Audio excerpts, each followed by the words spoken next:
नमस्कार. माझं नाव सोनालिका जाधव. आज एका विषयावर आपण बोलणार आहोत. त्या विषयाचं नाव आहे शब्द आणि शब्दांचे होणारे परिणाम आपण स्वतःवर किती करून घ्यायचे आणि किती नाही. शब्द म्हणजे काय? तर शब्द म्हणजे हळुवार फुलांप्रमाणे, फुलपाखरांप्रमाणे. शब्द हे प्रेरित करणारे, शब्द हे भावना निर्माण करणारे, शब्द हे भावना जाग्या करणारे, शब्द हे सैन्याचे आगेकूच थांबवणारे, शब्द हे माणसाला वाईटातून पण चांगले बनवणारे, शब्द हे चांगल्यातून पण वाईट घडवणारे, शब्द हे शस्त्र म्हणून धार करणारे, जखमी करणारे, घायाळ करणारे, शब्द हे खून करणारे, मारामाऱ्या करणारे, देशादेशातली युद्ध लावणारे, शब्द हे नातेसंबंध बिघडवणारे, शब्द हे करिअरवर पण परिणाम करणारे, शब्द हे माणसाला माणसापासून तोडणारे. बघा, ह्याच्यावरूनच आपल्याला कळतं की शब्दांचं महत्त्व किती आहे. वाणी आपली कशी असायला पाहिजे. आपली वाणी नेहमी गोड, चांगली, आपुलकीची, माणुसकीयुक्त, संयमी, शांतीची असायला. वर्तनोपचार पद्धतीमध्ये म्हणजे बिहेवियर थेरपीमध्ये मी हे सर्व सांगितलेलं आहे. पण आज मी तुम्हाला सांगितलेला विषय हाच आहे की शब्दांचा आपण स्वतःवर किती परिणाम करून घ्यायचा आणि किती नाही घ्यायचा. शब्द हे चांगले असायलाच पाहिजेत.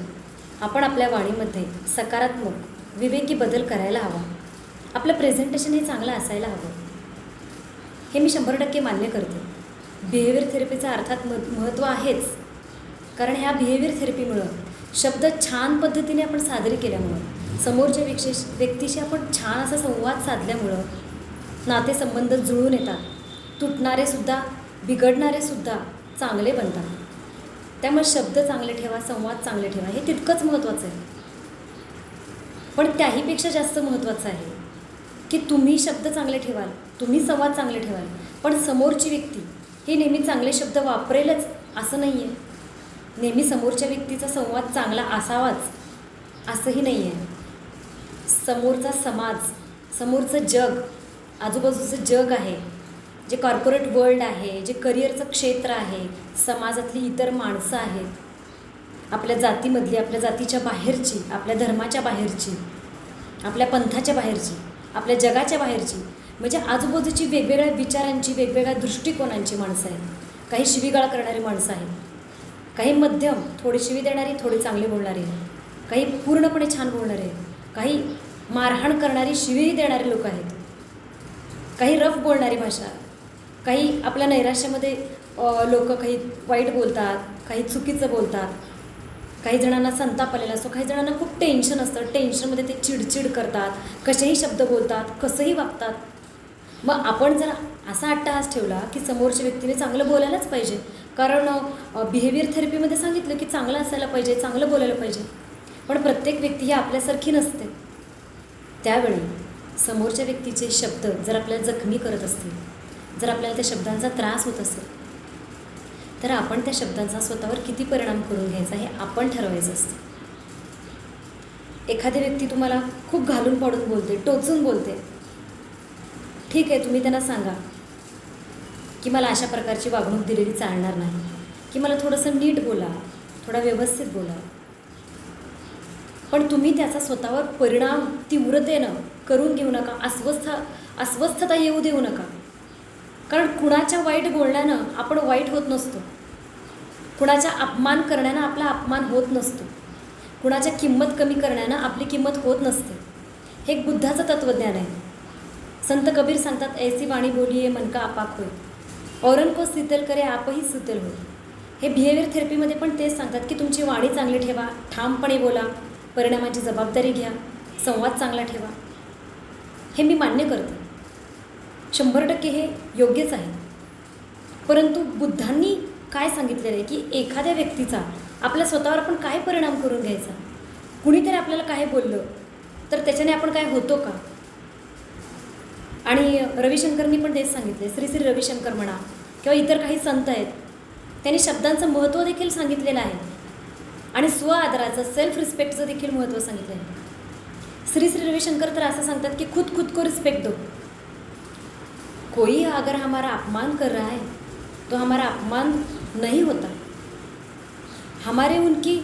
हमको उनके सम्मान की ज़रूरत नहीं है, क्योंकि हम खुद को सम्मान देना सीखिए. खुद को रिस्पेक्ट दीजिए. म्हणजे स्वतःचा आदर करा, स्वतःचा सन्मान ठेवा, स्वतःचा सेल्फ रिस्पेक्ट इतका वाढवा की समोरच्या व्यक्तीने अपमान जरी केला तरी तो तुम्हाला अपमान वाटू नये. फक्त डिसरिस्पेक्ट डिनायल करण्यासाठी आपण त्या व्यक्तीला सांगा की मला अशा प्रकारची वागणूक देऊ नको, थोडंसं चांगलं बोललं तर बरं होईल, थोडंसं नीट बोलत जा. आणि एवढं सांगून पण ती व्यक्ती ऐकत नसेल तर त्या व्यक्तीकडे दुर्लक्ष करा किंवा इतर पर्यायी मार्ग वापरा तुम्ही.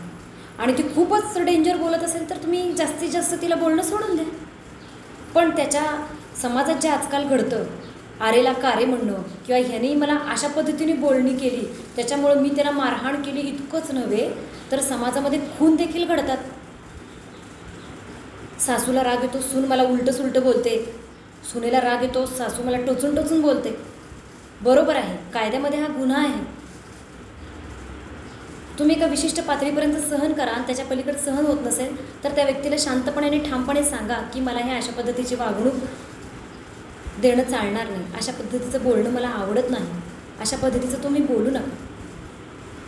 पण त्या व्यक्तीमुळं तुम्ही स्वतःला मारून टाकणं, आत्महत्या करणं किंवा त्या व्यक्तीचा खून करणं हे योग्य नाही आहे. आज मी पेपरमध्ये वाचते, कुठे कळतं की जे गुन्हेगारचं मानसशास्त्र आहे गुन्हेगारांचं, त्याच्यामागे हेच आहे की ह्या व्यक्तीने मला हे असं का बोललं, ह्याने असं बोलायला नाहीच पाहिजे. तिथंसुद्धा आरईपीटीची थेरपी आपण यूज करायला पाहिजे. परंतु जनरल लोकांना या थेरपीची भाषा माहिती नाही आहे. तर त्याच्यामध्ये मला हे सांगायचं आहे की पहिली गोष्ट अट्टहास करू नका की समोरच्याने मला चांगलं बोललंच पाहिजे, वागलंच पाहिजे. समोरची व्यक्ती ही त्याच्या दृष्टिकोनातून विचार करते, तिचे संस्कार कसे आहेत, तिचं संवेदन कसं आहे, तिचा दृष्टिकोन, तिचे विचार कसे आहेत, त्याच्यानुसार ती वागणार, बोलणार, तिचं एज्युकेशन, आजूबाजूचं वातावरण. त्यामुळे समोरच्या व्यक्तीचं बोलणं मनावर तुम्ही घेत जाऊ नका, शब्दांचा परिणाम स्वतःवर करून घेऊ नका. त्या व्यक्तीला सांगा पण त्याचा परिणाम करून घेऊ नका स्वतःवर. कारण लोक आजूबाजूला जे गुन्हे करतात ते शब्दांचा स्वतःवर परिणाम करून घेतात, त्यांच्या वागणुकीचा स्वतःवर परिणाम करून घेतात आणि एकतर त्यांचा खून करतात किंवा ते स्वतः मरतात. त्यामुळे त्यांच्या टोचून बोलण्याने जर तुम्हाला खरं खूपच त्रास होत असेल तर सरळ त्यांच्यापासून वेगळे व्हा. सासू सासऱ्यांचा खूप त्रास होत असेल एकतर तुम्ही त्यांना ॲक्सेप्ट करा, समजावून सांगा, नसेल तर अन्यथा वेगळे व्हा. कारण हे मारामारी खुनं हे करण्यापेक्षा तर हे बेस्टच आहे ना. आणि स्वतःला देखील समजावं की छोट्या गोष्टी जर त्यांनी बोलल्या तर आपण त्या सहनशीलता आपली वाढवायला हवी, आपलं हाय फ्रस्ट्रेशन टॉलरन्स आपण वाढवायला हवं. म्हणजे थोडी सहनशीलता ठेवा, थोडा संयम ठेवा, काय बिघडणार नाही. त्यांच्या वाईट बोलण्याने आपण वाईट होणार नाही, त्यांच्या किंमत कमी करण्याने आपली किंमत कमी होणार नाही, त्यांचा अपमान करण्याने आपला अपमान होणार नाही आहे. कारण मी स्वतःचा अपमान अजिबात करू शकत नाही. मी जरी स्वतःचा अपमान केला तरीसुद्धा माझा अपमान होणार नाही आहे. इतका आत्मसन्मान स्वतःबद्दल ठेवा, कारण माझ्यामध्ये परमेश्वर आहे. तो परमेश्वर माझं रक्षण करतो, तो माझं संरक्षण करतो, तो माझा सन्मान करतो. त्यांनी हे शरीर दिलं आहे, त्यांनी मन दिलं आहे, त्यांनी विचार दिलेत आणि ह्या विचारांमध्ये बदल करणारा पण तोच आहे. तुम्ही वेगवेगळ्या पद्धतीने तुम्ही असा विचार करू शकता. जे परमेश्वराला मानतात त्यांनी असा विचार करा, जे परमेश्वराला मानत नाहीत त्यांनी विवेकातून विचार करा की मी माझा आत्मसन्मान वाढवेन, मी माझा सेल्फ रिस्पेक्ट वाढवेन, माझा स्वादर इतक्या उच्च पातळीवर नेईन की कुणाच्या टोचून बोलण्यानं मला तीव्रतेनं त्रास होणार नाही. थोडासा त्रास होईल, मी माणूस आहे, पण तीव्रतेनं अस्वस्थ होणं, त्याने स्वतःला हानी करून घेणं किंवा दुसऱ्याला काहीतरी बोलणं, उलटसुलट सतत बोलत राहणं. कधीतरी ठीक आहे, आपण बोलू शकतो, माणूस असल्यामुळं आपल्यालाही थोड्याशा मर्यादा आहेत, पण त्याचा अतिरेक करू न देणं, त्याची फ्रिक्वेन्सी न वाढवणं हे आपल्या हातात आहे. त्यामुळे शब्दांचा किती परिणाम करून घ्यायचा ते आपण ठरवायचं. कुणीतरी आपल्याला म्हटलं की जा मर जा, आपण आयुष्यभर लक्षात ठेवतो की या व्यक्तीने मला मर म्हटलं, हा माझा मरण दिवस असू दे म्हटलं, आणि नंतर ती व्यक्ती आपल्याशी चांगलं जरी वागायली तरी आपण ते लक्षात ठेवून त्या व्यक्तीशी आपण वाईट वागतो. हे योग्य आहे का? कारण ती व्यक्ती कुठल्या परिस्थितीत तो शब्द बोलली होती, मर जा, तुझा मरण दिवस येऊ दे, तुझं वाईट होऊ दे, कुठल्या परिस्थितीत बोलली होती, त्यावेळेस तीसुद्धा कुठल्या तरी त्रासात होती, तिला कुठला तरी संताप आला असेल, तिला कुठला तरी राग येत असेल, चिडचिड होत असेल, कशाचं तरी टेन्शन असेल, किंवा आपल्याकडून कळत नकळतपणे ती व्यक्ती दुखावली गेली असेल तर, किंवा त्याच्या आधी ती कुणाकडून तरी दुखावली गेली असेल तर, त्यामुळं कदाचित ती व्यक्ती त्या परिस्थितीत तशी बोलली होती. त्यामुळे त्या व्यक्तीला आपण माफ करून टाकायला पाहिजे. आणि यानंतर देखील ती व्यक्ती चांगलं वागत असेल तरीही आपण त्या व्यक्तीशी वाईट वागतो आणि त्या व्यक्तीला लक्षात ठेवतो की त्या व्यक्तीनं तेव्हा असं मला बोललेलं होतं. म्हणजे ती व्यक्ती एकदा आपल्याला बोलली, आपण इतके वर्ष, इतके महिने आणि इतके दिवस आपण स्वतःला बोलत राहतो तेच वाक्य. नाही, हे बरोबर आहे का? एखाद्या व्यक्तीने 1857च्या काळात मला काहीतरी बोललं म्हणून मी आत्तापर्यंत ती गोष्ट लक्षात ठेवून स्वतःचा विकास खुंटवणं, स्वतःला त्रास देणं आणि त्या व्यक्तीलाही त्रास देणं, हे बरोबर नाही आहे. त्यामुळे शब्दांचा किती परिणाम करून घ्यायचा हे आपण ठरवायचं. माफ पण करायला शिकायचं. आणि कुणाच्या बोलण्याने आपण तसे होणार नाही आहे. आपण आपलं मन थोडंसं मोठं करा. कुणाच्या वाईट बोलण्याने मी वाईट होणार नाही आहे, कुणाच्या किंमत कमी करण्याने माझी किंमत कमी होणार नाही आहे, कुणाचा अपमान करण्याने माझा अपमान होणार नाही आहे, कुणाच्या काहीही बोलण्याने मी काहीही होणार नाही. भले तुम्हाला कुठल्याही खालच्या थराचं बोलू दे, पण ते बोलण्यानं ती व्यक्ती स्वतःला सादर करते की ती व्यक्ती किती खाली आहे, किंवा त्या व्यक्तीचे संस्कार, तिचे विचार. आपण नाही आहेस तसे. कुणाच्या बोलण्यानं आपण तसं होऊ शकत नाही. कारण आपण आपला सेल्फ रिस्पेक्ट इतका वाढवा, आपला आत्मसन्मान इतका वाढवा की आपल्याला कुणाच्याही सन्मानाची, रिस्पेक्टची गरज वाचणार नाही. पण याचा अर्थ काहीही सहन करा असं मी म्हणत नाही आहे. तुम्ही त्या व्यक्तीला बोला, शांतपणे समजावून सांगा, ठामपणे समजावून सांगा, थोडंसं रागातही बोला. ते प्रसंगावर आणि त्या व्यक्तीच्या ह्याच्यावर डिपेंड आहे. पण त्या व्यक्तीचं तुम्ही मनावर लावून घेऊ नका. आणि काही दिवसांनी किंवा काही अवधीने त्या गोष्टी आणि त्या घटना तुम्ही विसरायला शिका. जो माणूस विसरायला शिकतो, सोडून द्यायला शिकतो, तोच माणूस जीवनात यशस्वी होतो आणि पुढं जातो. ह्यांनी काही वर्षांपूर्वी मला असं बोलले होते, 10 वर्षांपूर्वी, 5 वर्षांपूर्वी, काल, थोड्या वेळापूर्वी, ही गोष्ट योग्य नाही. माणसाने लहान मुलाप्रमाणे असायला पाहिजे. लहान मुलं भांडतात आणि थोड्या वेळाने लगेच विसरतात. ती लहान मुलांची निरागसता जर आपण घेतली, आपण व्यक्तीला माफ करायला शिकलं, क्षमा करायला शिकलं, त्या व्यक्तीचा स्वीकार करायला शिकला, तर आपण जीवनामध्ये नक्कीच यशस्वी. त्यासाठी तुम्ही स्वतः शब्द चांगले सादर करा. पण दुसऱ्याने जर चुकीचे शब्द तुम्हाला बोलले तर त्याचा स्वतःवर परिणाम होऊ देऊ नका. आणि त्या व्यक्तीची दुश्मनी करणं, खुन्नस धरणं, रागाने बोलणं, संताप करणं, बदला घेणं, मत्सर करणं, द्वेष करणं, ह्या गोष्टी संपूर्णपणे टाळून द्या. आणि आनंदाकडे, चांगल्या जगण्याकडे वाटचाल करा. तुम्ही त्या व्यक्तीला पण हळूहळू छान बोलायला लागा. जेव्हा ती तुम्हाला रागाने कशीही बोलेल तेव्हा अचानकच हळूहळू अशी प्रॅक्टिस होत होत तुम्ही त्या व्यक्तीला छान बोलायला सुरुवात कराल. आणि हळूहळू ती व्यक्ती पण तुम्हाला छान बोलेल, तीसुद्धा बदलेल. तुम्ही शब्दांचा जर जास्त परिणाम स्वतःवर करून घेतला तर त्रास तुम्हाला होणार आहे. एखादी व्यक्ती बोलून निघून जाईल, चांगली असेल तर तिला पश्चाताप होईल, किंवा त्या व्यक्तीला जर सवयच असेल अशी बोलायची तर तिला पश्चाताप नाही होणार. त्यामुळे तुम्ही ती गोष्ट ॲक्सेप्ट करा. मनावर घेणं सोडून द्या. पूर्णपणे एका कानाने ऐकून एका कानाने सोडून द्या. हे व्यक्तीचे विचार आहेत असे समजा, हे व्यक्तीचा स्वभावच असा आहे असं समजा. तुम्ही बदलण्याचा अवश्य प्रयत्न करा, समजवण्याचा पण प्रयत्न करा. पण ऐकतच नसेल तर तुम्ही स्वतःला बदला. तुम्ही मनावर घेणं सोडून द्या.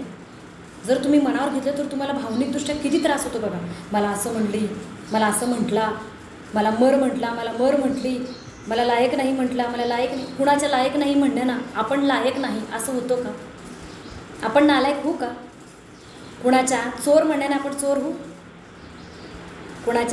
कुणी जर एखाद्या स्त्रीवर, चारित्र्यावर संशय घेतला, स्त्रियांना राग येतो, बरोबर आहे. कोणत्याही स्त्रीच्या चारित्र्यावर संशय घेणं हा गुन्हा आहे, हे चुकीचं आहे. कुणीच कुणावर घेऊ नये. परंतु त्याच्या संशय घेण्याने आपण असं होणार आहोत का? आपण स्वतःला त्रास करून घेतो, मग स्वतःला डिप्रेशनमध्ये नेतो, काही जण आत्महत्या करतात. त्यामुळं शब्दांचा परिणाम स्वतःवर किती करून घ्यायचा, काय करून घ्यायचं आहे आपण ठरवायचं. आपण दुर्लक्ष करायचं, जसं काही मला काही वाटलंच नाही आहे, जसं काही मला माहीतच नाही आहे, तुम्ही काय बोलताय मला कळतच नाही आहे. स्वतःचा आत्मसन्मान भरपूर वाढवा, स्वतःचा सेल्फ रिस्पेक्ट खूप वाढवा. बिहेवियर थेरपीचा वापर करा, पण दुसऱ्याकडनं अपेक्षा करू नका की त्यांनीही वापर करायला पाहिजे. तुम्ही त्यांचा स्वीकार करून त्या शब्दांचा परिणाम करणं, स्वतःवर परिणाम करून घेणं, अस्वस्थतेनं, तीव्रतेनं, हे पूर्णपणे सोडून द्या आणि आनंदी लाईफ जगा. धन्यवाद.